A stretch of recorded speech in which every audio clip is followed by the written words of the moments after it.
Well, it's better late than never, right guys? Your boy, Deluxe Man, back up here with a wrestling video. This is gonna be a review of not only the Elimination Chamber pay-per-view, but also Raw, that appeared just a while ago and just went off the air. Gonna give you guys my thoughts on the matches, how good they were, and if I thought the pay-per-view overall was worth watching. And of course, the events that appeared on Raw. Especially the ending when we debuted a new championship belt. That's right, guys. The spare belt is gone. Thank God. Now, how does the belt that we got now fit in its place? Is it better?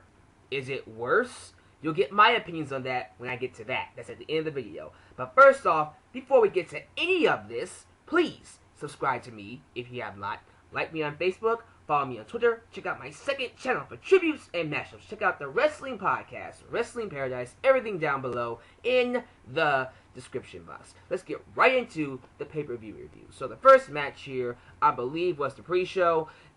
It was an alright match. The hip-hop hippos, that's what I'm calling them. I hope they go with it. I think they're going to be called the Dancing Bears now. The Dancing Bears?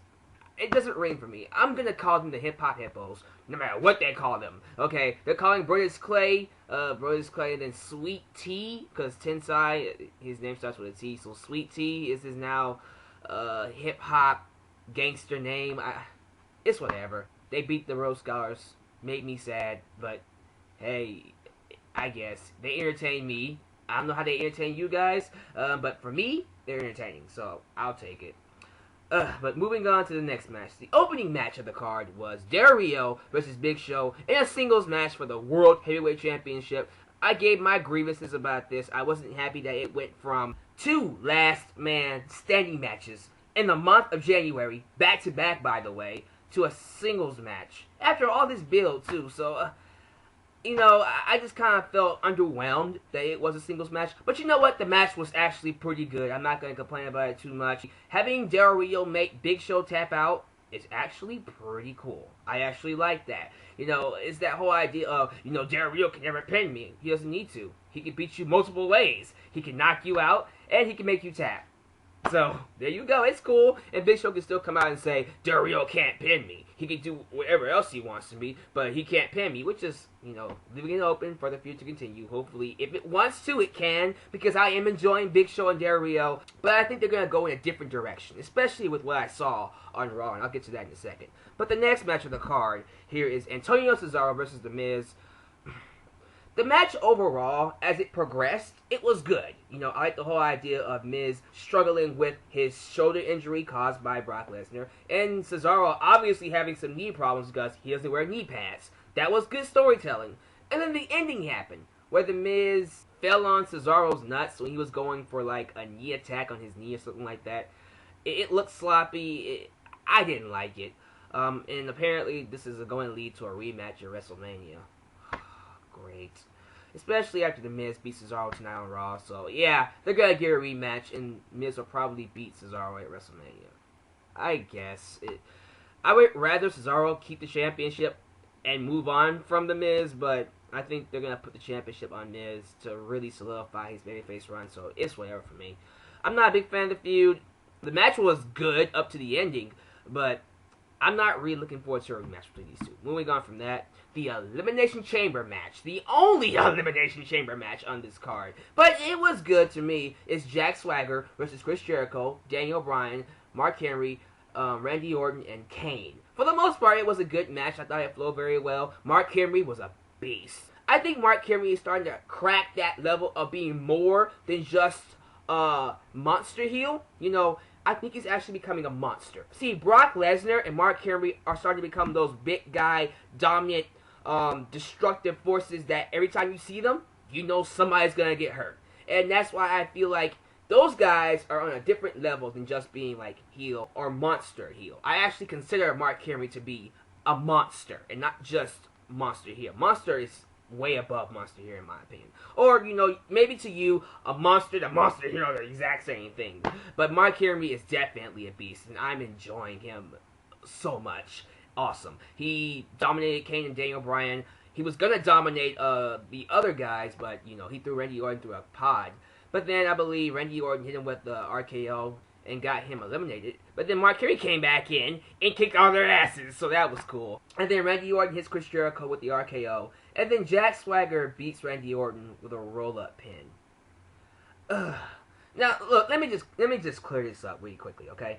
I am fine with Jack Swagger getting a championship shot. I'm actually preferring it right now because he's doing some very good heel work with Zeb Coulter or Dutch Mantel. So I'm actually cool with him getting another shot. And I'm going to say this too. If he's going to get this shot, he better make the most out of it. Because if Jack Swagger becomes champion and it bombs again, I guarantee you that will be the end of his career. I doubt WWE will ever give him a chance to hold that championship. If he ever does become champion. If this run succeeds, period, you know. If this run with Zeb Coulter fails or bombs, kiss Jack Swagger's career goodbye.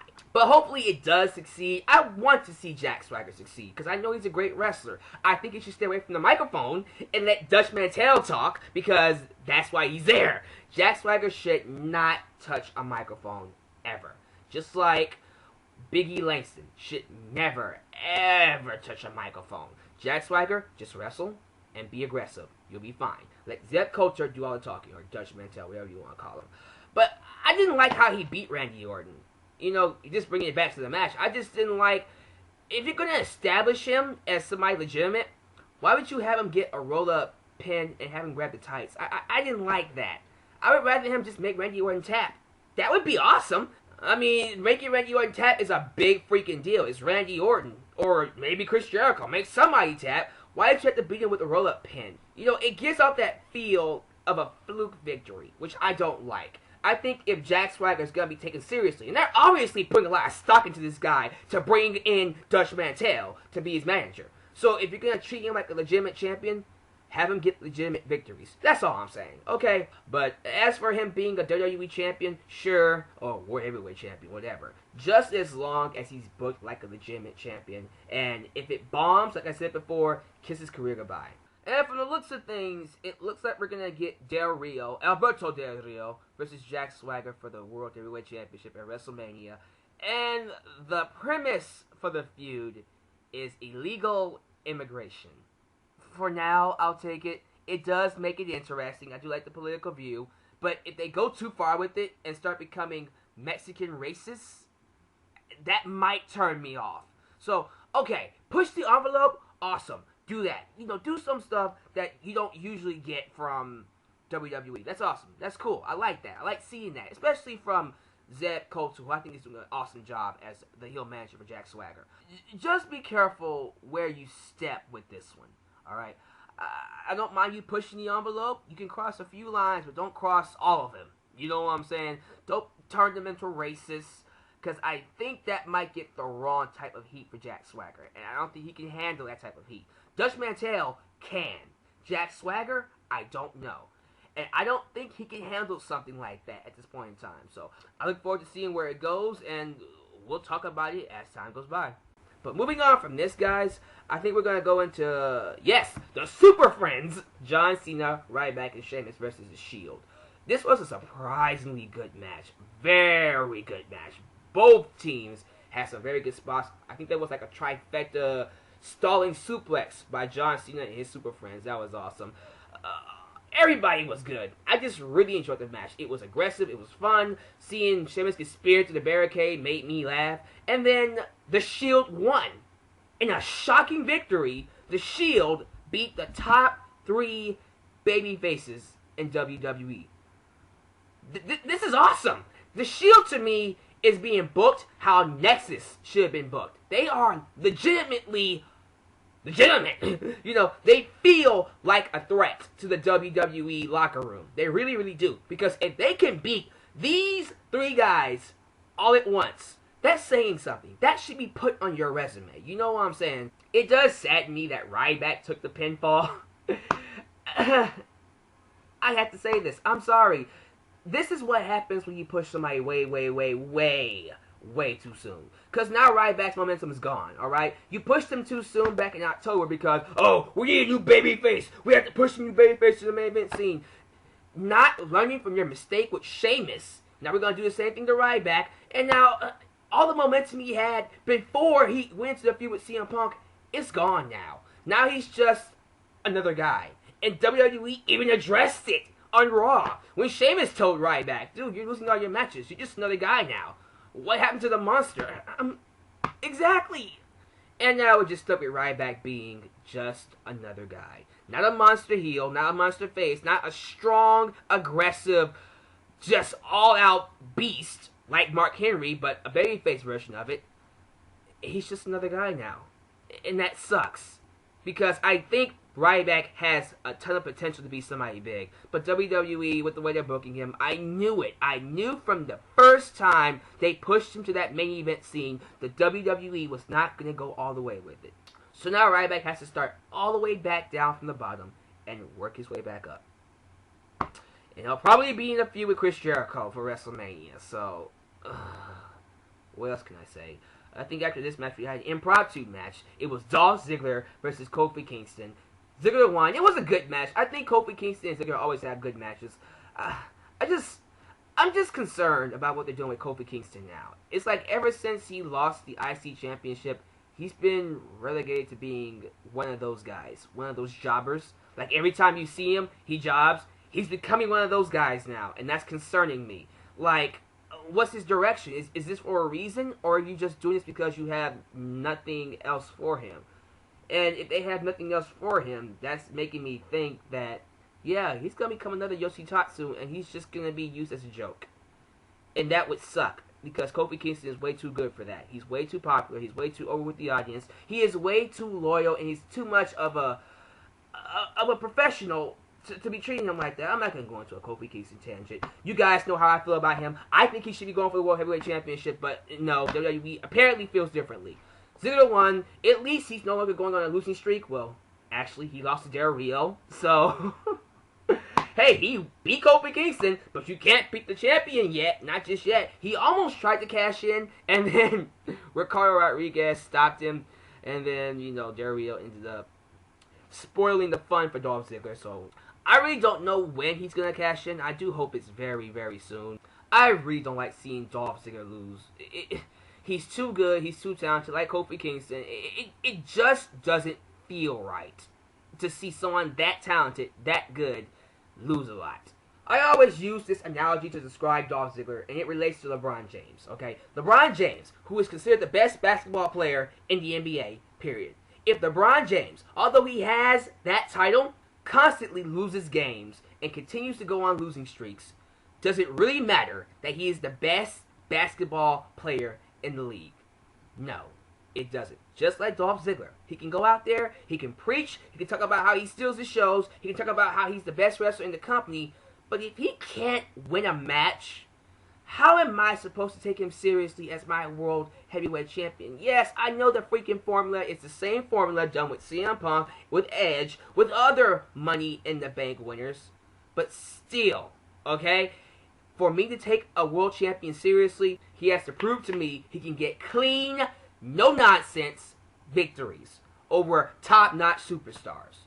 And so far, Ziggler's not been doing that lately. The last top-notch superstar he beat was Randy Orton. No, that's not true. He beat John Cena at the last pay-per-view, but that was a while ago. And as you can tell, I almost forgot about it. They need to start letting this guy win some freaking matches and look strong going into WrestleMania. Otherwise, he's going to lose momentum like Ryback did. You know what I'm saying? The next match is the Divas match. It's Kaitlyn versus Tamina. Kaitlyn wins. Decent match. You have a problem with it. I didn't see her on Raw, though. Again, I get it. You have The Rock. You have Brock Lesnar. You have Paul Heyman. You have all these talents coming in for WrestleMania season. But still, okay? You have a female with personality and is actually trying to improve her craft inside the ring. Kaitlyn deserves to have TV time. You'll give Kelly random TV time. Why not give Kaitlyn it? At least Kaitlyn is trying to improve on her in-ring skills and is actually doing it. Okay? I can watch Kaitlyn wrestle. And I can watch her in backstage segments as well. And I really, really hope they do Kaitlyn versus AJ for WrestleMania, because that needs to happen. Alright? That is a feud that I would love to see. So yes, hopefully she gets more TV time, because I don't like to have a Divas champion that doesn't get TV time. Otherwise, what's the point? You know what I'm saying? And then finally, the main event, CM Punk versus The Rock. Was it good? Of course it was good. The overall match just flowed very well. I didn't have a problem with it. There was a point in the match where CM Punk did have The Rock pinned for like 18 seconds, but the referee was knocked out. And then, he tried to cheat and hit The Rock with the belt, but it backfired, and The Rock beat CM Punk cleanly. So am I worried that he won't get the main event at WrestleMania? Yeah. Because this victory, a clean victory by the way, is probably an indication that he's going to be facing Taker. And I'm sorry, those of you who have not watched my last video about WrestleMania, I am not a big advocate of CM Punk versus The Undertaker. Why? Because for a guy like CM Punk to go 435 days as the WWE Champion and not main event WrestleMania, that is wrong to me personally. Also, I don't want to see CM Punk become just another number and just be fed to Taker Street because they had nothing for him. I'm not saying the feud would be bad. I just think in the long run, it will do nothing for CM Punk other than saying, I fought Taker at WrestleMania and lost. I don't think that would be cool for CM Punk. I would rather him be in the main event with The Rock and John Cena. Now, tonight on Raw, we did get the announcement that CM Punk versus John Cena will take place next week, and the winner of that match will get a chance to face The Rock at WrestleMania. So I think WWE is, kind of testing the waters with it, because just in case Taker can't make it for WrestleMania, which is the rumors going around, they want to have CM Punk involved in something. So if Taker doesn't make it, I think they're going to go ahead and put CM Punk in the main event with The Rock and John Cena, where he belongs. In my opinion, that's where he belongs. So that's fine with me. I look forward to the match. It should be awesome. CM Punk and John Cena always have good matches. Along with that, we got Paul Heyman versus Vince McMahon in a fight next week. It's an obvious catalyst for Triple H and Brock Lesnar. I can already see Brock Lesnar coming out somewhere in the fight and beating the living hell out of Vince McMahon and setting up Lesnar versus Triple H too. So that'll be fine with me. And then, of course, what you guys want me to talk about, the new WWE Championship belt. I'm gonna be honest with you guys. It could look better. I'm not saying it's a complete piece of garbage. I think, for me, the only reason why I am tolerating it now is because I am so desperate for a new championship belt. I would take Jeff Hardy's piece of shit silver belt right now. I'm not even joking. I would take that belt over the spinner belt. I am so sick of that John Cena piece of trash belt. My view on the belt right now is biased. I like it simply because it is not the spinner belt. I like it because it's replaced the spinner belt. Now, is it necessarily the best looking belt in the world? No, it's not. There's a side of me that wishes they would bring back the winged eagle belt, but I'm pretty sure they won't. I'm not going to bitch about it too much. I've been one of the main ones coming up here and begging WWE to give us a new belt, and they did. And this is what I got. So it's one of those things of, hey, be careful what you wish for. But at the same time, it's not terrible. It's not a complete abortion. I don't think it's that bad. But it's not necessarily something I pictured being my new WWE Championship belt. So I'm going to say it like that. I'm kind of on the fence. I'm more leaning towards, okay, I like it. But that's only because it's replaced the spinner belt. Maybe over time, I'm going to lean over towards the other side, which is, yeah, I don't like it now. Maybe over time. I like it so far. So far. Will it change in the future? Probably. But like I said before, guys, I'm just being honest with you. I like it simply because it replaces the spinner belt. Simple as that. Raw ends with Cena coming out and getting attacked behind by CM Punk. And then, CM Punk points to the ring, I want that belt. And it shows all three of them. And kind of teasing that this is going to be our main event for WrestleMania. And if it is, awesome. If not, and we get Cena versus Rock 2, that would suck ass. Just saying. So, yeah, that's my thoughts, guys. Other than that, I have one last thing. One last thing before I close this video off. And before I get to that, please share your thoughts down below. Video responses, comments about what I talked about. Please, let's get some discussions going, guys. But for me, I have to talk about this. I don't know if you guys heard the news, but DDP has recently gotten Scott Hall to join his program, his yoga program.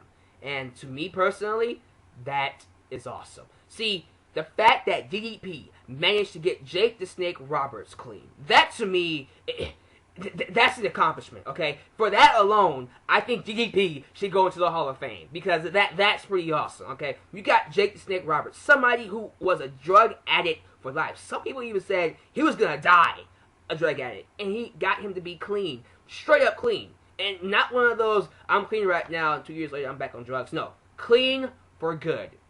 That's awesome. If DDP can do the same thing for Scott Hall, who is, I'm just gonna say it, he's on his deathbed. Let's just be honest, okay? The guy walks around like a living zombie. If DDP can fix up Scott Hall, if he can literally fix up this man that the WWE has spent 6 digits of all kinds of money on for rehab, if he can get him fixed, DDP is the fucking man. He is a godsend. He is from Jesus Christ. He was sent down here from God to save wrestlers from their unholy lives, because that would be an awesome feat. DDP, my prayers are with you. I hope you manage to get Scott Hall clean. And Scott Hall, man, fight. Continue to fight. Get yourself well. And seriously, get your life back in order. And get your ass in the Hall of Fame. Both Jake the Snake Roberts and Scott Hall need to get their asses in the Hall of Fame. Someday. But yeah, guys, that's my video. Hope you enjoyed it. This is your boy, Alex Man, signing off. Catch you around. Peace.